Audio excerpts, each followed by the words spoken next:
Okay, here you see a small issue that I'm having with my 2018 6th Gen X1 Carbon. The Clickpad does not work as it is intended to do. When I press it like in the middle, it just works fine. But when I go to the outer left, you still hear the clicking sound, but nothing happens.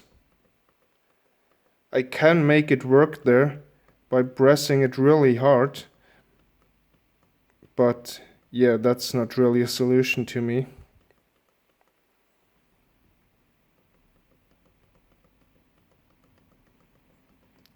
I think I'm going to ship it to Lenovo and let them inspect it for warranty.